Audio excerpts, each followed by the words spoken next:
Hola, ¿qué tal están? Bienvenidos. Mi nombre es José Manuel López García. Comentario de frases de Hume. En este vídeo ofrezco algunas reflexiones o comentarios sobre algunas frases de este gran filósofo empirista escocés que se llamó David Hume. David Hume, como se sabe, fue un filósofo, sociólogo e historiador escocés y que se convirtió, hay que decirlo, en uno de los mayores representantes de la Ilustración escocesa y también, por supuesto, de la filosofía universal y occidental. Su pensamiento se organiza o se estructura dentro de la corriente del empirismo y, por supuesto, en sus obras escribe acerca del empirismo, la inducción, la causalidad, los principios de la moral, de la naturaleza, etc.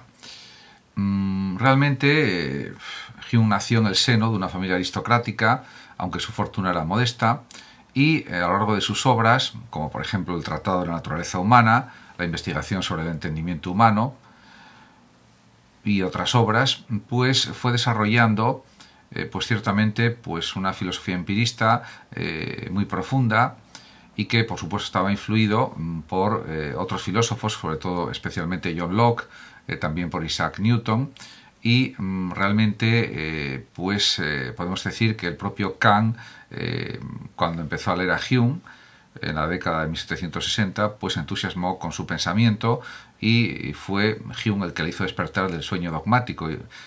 Kant de esta manera se dio cuenta de que la razón exclusivamente no servía para el conocimiento, sino que tenía que ir unida a la experiencia empírica, por supuesto.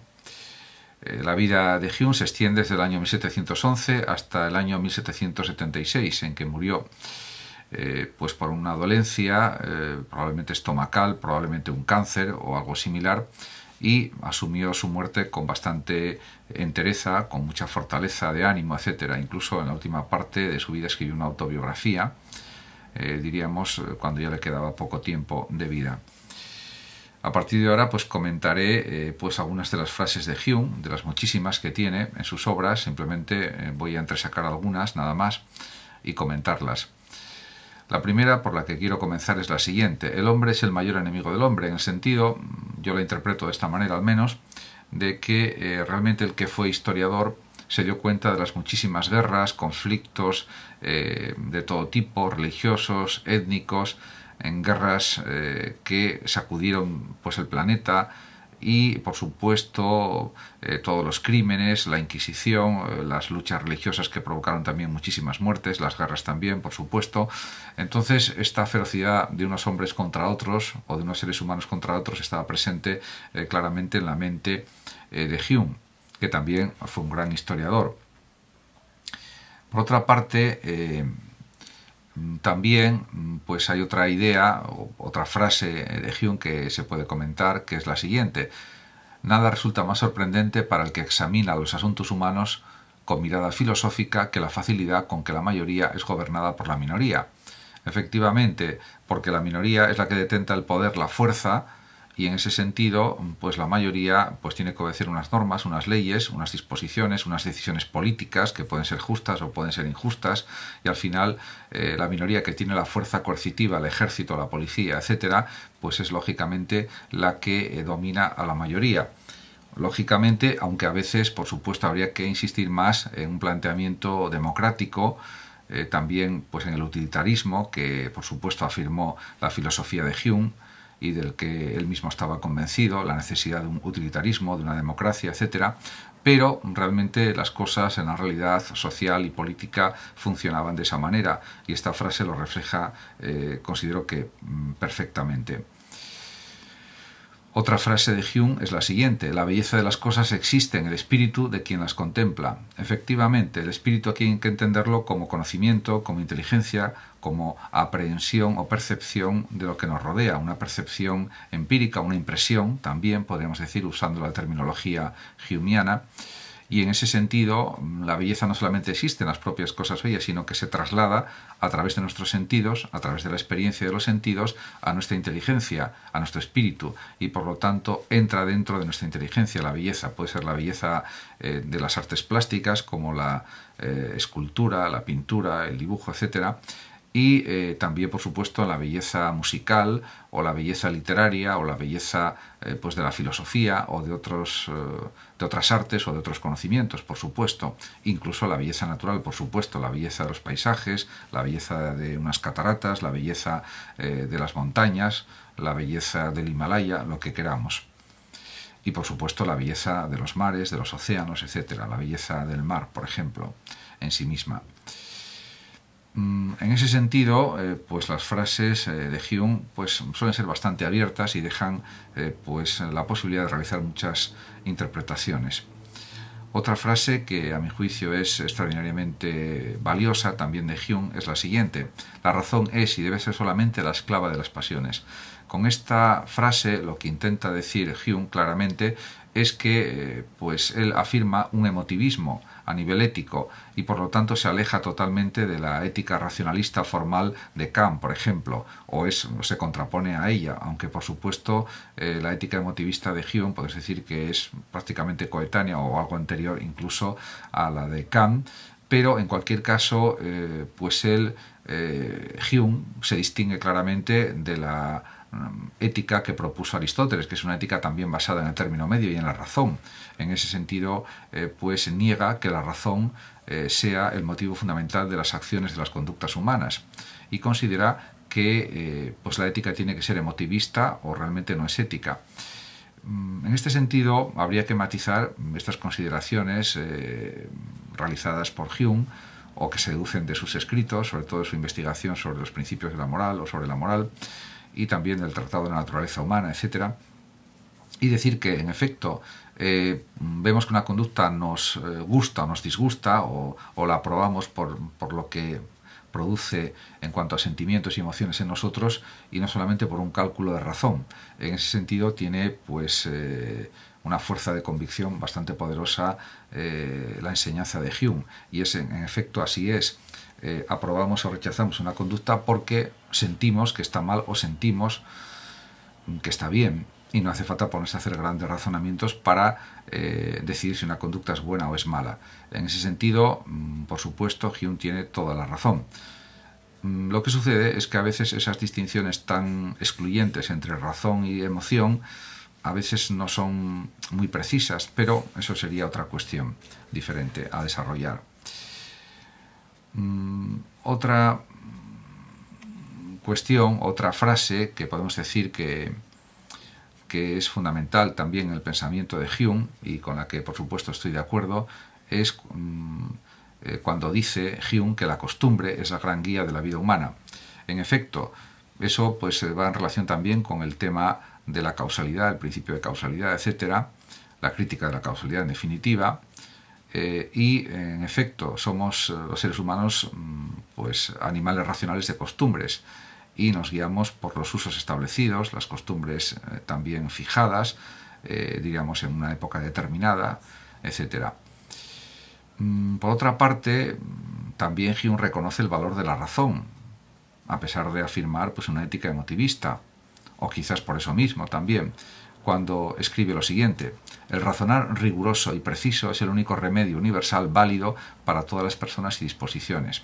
En efecto, por supuesto, él era un gran razonador, era un gran argumentador, y eso lo demostraba pues en muchísimas ocasiones en las reuniones sociales, cuando hablaba con otros filósofos, otros pensadores, como el caso, por ejemplo, de Rousseau y de otros, y ciertamente pues era un gran conversador.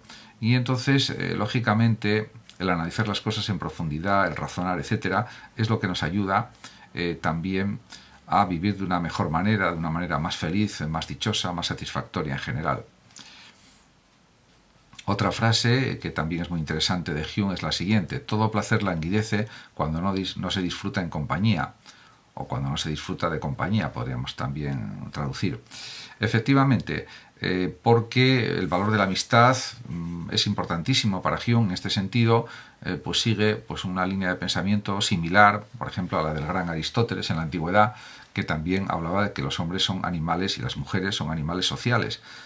Y en ese sentido, Hume está totalmente de acuerdo con ese planteamiento, porque la soledad absoluta realmente es algo terrible, Y, por supuesto, otra cosa es que las personas necesiten momentos de soledad o espacios de soledad para reflexionar, para descansar, etc.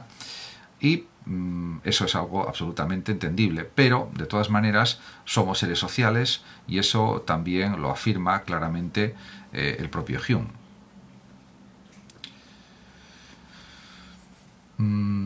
En cuanto a la imaginación, pues tiene una frase también Hume pues muy interesante, que es: nada es más libre que la imaginación humana, efectivamente, porque la fantasía, la imaginación humana no tiene límites y podemos imaginar prácticamente lo que queremos.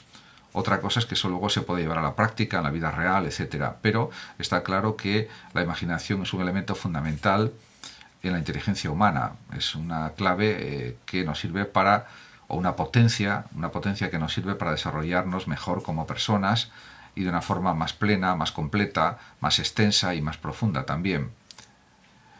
En cuanto a las decisiones filosóficas, Hume también tiene otra frase que es la siguiente: las decisiones filosóficas no son otra cosa que reflexiones sobre la vida ordinaria, metodizadas y corregidas. En definitiva, pues efectivamente la filosofía piensa sobre la vida, piensa sobre la realidad, piensa sobre el presente. Por lo tanto, no es algo que esté ya pues pasado de moda, la filosofía, o pasada de moda. No es algo que puede ser como objeto de un museo, la filosofía, el conocimiento filosófico, sino todo lo contrario. Los pensamientos de Hume, los pensamientos de Kant, los sistemas filosóficos, por ejemplo, el de Schelling, el de Fichte, el de Hegel, etc., y otros muchos más, el de Sartre, etc., todas estas filosofías de distintos filósofos se pueden integrar en el presente y servir para analizar el presente. Y eso es lo que hace actualmente la filosofía en el siglo XXI también, y por supuesto también lo ha hecho en el siglo XX. Y eso pues hay que ponerlo claramente de manifiesto. Realmente también él fue un pensador muy agudo, por ejemplo, en relación, con la cuestión de la conexión entre las ideas. Y así dice lo siguiente: desde mi punto de vista, solo parece haber tres principios de conexión entre ideas, a saber, semejanza, contigüidad en el tiempo o en el espacio y causa o efecto. En efecto, esto es algo cierto porque pues los principios de asociación o de conexión entre ideas es por similitud, y eso pues lo ha demostrado la psicología actual del siglo XX, del siglo XXI, también por la cercanía en el tiempo y en el espacio, y también por la causa y el efecto, que es el resultado de la costumbre, de los hábitos, fundamentalmente según Hume, y que la causa no es algo de razón, sino es algo de costumbre o de hábito. En cuanto pues al tema de la avaricia o el deseo de lucro, pues también tiene una frase pues especialmente brillante Hume, que es la siguiente: la avaricia o el deseo de lucro es tan universal como la pasión, que actúa en todos los lugares y sobre todas las personas.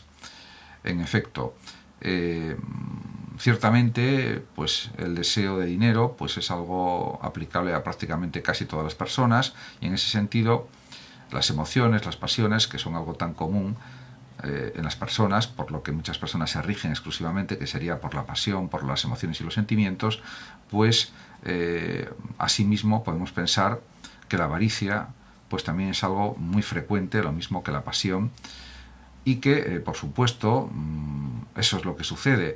Lo que ocurre es que Hume considera que también tenemos que saber dirigir las pasiones, controlarlas, y la avaricia por supuesto también controlarla para no caer en ella. Precisamente, controlarla para que no se desarrolle en exceso y que nos perjudique en la propia existencia. Realmente también tiene frases Hume sobre cuestiones como, por ejemplo, el descanso de la mente, y así dice lo siguiente: la mente requiere alguna relajación, ya que no puede ser siempre su inclinación hacia la preocupación y la faena. En este sentido, Hume insiste en el valor de la diversión, de la sana diversión, de los espectáculos, de los viajes, como una forma de relajar la mente y de acostumbrarla a otras cosas, y además de que luego se vuelva a la tarea de una manera renovada, con fuerzas, diríamos ya, puestas en acción otra vez de una forma adecuada. Muchas gracias a todos por su atención. Saludos como siempre a los oyentes de Radio Sofando de México, y por último decir que el que lo desee puede compartir este vídeo en sus redes sociales, darle like o suscribirse a mi canal de YouTube. Hasta siempre.